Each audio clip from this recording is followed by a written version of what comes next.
Mr. Secretary, it's great to see you here at Gastech, but I have to ask you, first of all, about the attack on Doha. In your mind, are we going to see more of these kinds of attacks? So the world be prepared? Oh, I don't know about that. Look, we've got a great President and Secretary of State focused on the foreign policy end, but I will tell you that what's Hamas's impact in the world been? It's been, of course, to terrorize Israel, but it's also been to terrorize the Palestinian people. Living in the West Bank was not a great place to be. That's because of Hamas. The world is a better place if Hamas is eliminated. But what about the Gulf oil producers? A lot of them are feeling unsettled and even unsafe. We want the opposite of that, of course. We want peace and security among the Gulf oil producers and our allies across the region. Hamas has been a great threat to that security, and so has Iran. The United States wants to work together with our allies in the Gulf to bring peace to the region and prosperity to the region. And you don't anticipate we're going to see any more hits in that part of the world? None that I'm aware of. I think we're going to move in a direction towards peace, but you've got to eliminate the threats to peace before you can get to peace. Walk me through how you saw OPEC's decision over the weekend to put more barrels on the market. I think OPEC is focused on long-term growth of energy. If the world's going to become a better place, we need a lot more energy. They don't want to erode their market share, and the economy is growing, and I think they see the economy is going to grow faster in the coming years. We got to have a well-supplied oil market. So you don't see that as a problem for the United States? I do not. Absolutely. When you think about what happens next with regards to gas, we're here at Gastech, lots of questions about U.S. supplies in Europe. What are some of the deals that we can expect?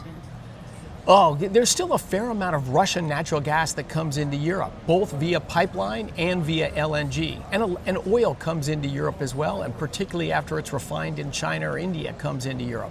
So we want America to become a larger supplier of energy to Europe. We're an ally and we're a secure supplier. I know confidence was undermined when President Biden introduced a pause on growing U.S. LNG exports. What a terrible idea, and I think that puts some uncertainty. Is the U.S. really going to be there? The U.S. is really going to be there. U.S. natural gas exports will double in the next 5 years. We're already the world's largest exporter, and we have approvals to double it again after that. So we want Europe to understand we're going to be a reliable, secure supplier of energy to them for the long run. I know that you're headed to Brussels once you're finished here in Milan. What are you hoping to hear from the Europeans? We want to talk about security together, economic security and national security. The U.S. and Europe really diverged dramatically in energy policy after the financial crisis.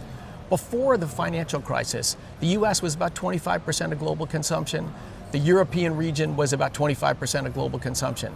Today, the U.S. is 28%, Europe is 18%.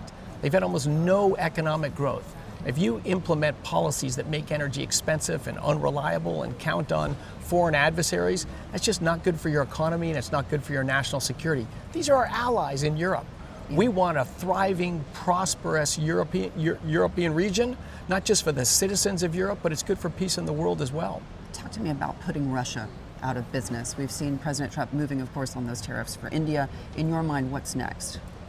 It takes cooperation around the world to do it. If the U.S. tries to tighten the stranglehold on that and pipeline natural gas and LNG arrive in Europe, we can't control that. So we need to work together with our European allies and our allies around the world to put enough pressure on Russia to bring this 3.5-year-old brutal war to an end.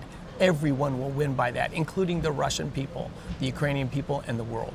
When I speak to the Russians, they accuse the United States of price gouging in terms of selling our LNG to Europe. What would be your response to that? Oh, that's our goal is to energize our allies, energize our citizens at home and our allies. Artificial intelligence is a huge new demand for growing energy. The United States wants to lead the way on that, but we want our allies in the Middle East and in Europe and Asia to join us in that effort. All of this requires more energy, much more energy. Yeah, Minister, final question. When you think about what happens next in the energy space, I'm talking about lower oil prices. When are we going to see oil prices above 80 once again? I don't know. I don't know. You know, look, 100% of the people in the United States and Europe consume oil and gas, and about 1% produce it. So in general, it's a win to have lower oil and gas prices. But of course, you got to have a supply. You got to have a price high enough to incent that supply. But I think with the regulatory reforms the Trump regime is doing, getting rid of the nonsense that are trying to stand in the way of hydrocarbons, we're lowering the cost to produce them. That's allowing a lower long-term price for oil, lower long-term price for natural gas. Better for our country, better for the world. And sir, final question, how relevant is OPEC today in the context of the United States being the biggest energy producer? OPEC's still relevant because it's a large producer as well, but it doesn't have a stranglehold over the economy that it had, 20, 30, 40 years ago. That's thanks to the American shale revolution, thanks to the policies of President Trump, that we're no longer going to try to stifle American energy, we're going to try to energize it, which is really the government getting out of the way. Private capital, private innovation, that's what drives production growth in the United States. But for the last administration spent 4 years trying to strangle it. No one wins from that. Mr. Secretary, thank you so much for joining us. Thank you, Hadley.